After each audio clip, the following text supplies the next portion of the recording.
প্রেমিকার সামনে প্রেমিকের মৃত্যু কতটা যে কষ্টের তা বলে বোঝানো যায় না। আপনারাও যারা আপনাদের গল্প শেয়ার করতে চান তারা আমার পেজে মেসেজ দিতে পারেন। আমার পেজের নাম তাসমিম ব্ল্যাক ক্যাট অফিসিয়াল। আজকের গল্পটা শুরু করি তাহলে।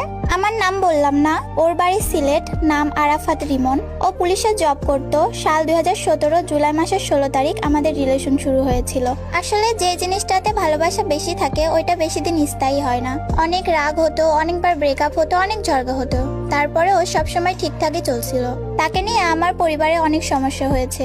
আমার মা আমার ফোনও নিয়ে নিয়েছিল। পরে অনেক কষ্ট করে কথা বলতাম রাতে।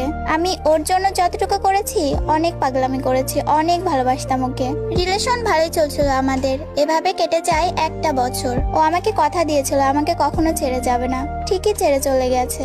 2020 সালের মার্চ মাসের 6 তারিখ ও বাইক অ্যাক্সিডেন্টে মারা যায়। ওই দিন সকালে আমি কলেজে যাওয়ার জন্য রেডি হচ্ছিলাম। ও আমাকে ফোন দিয়ে লাস্ট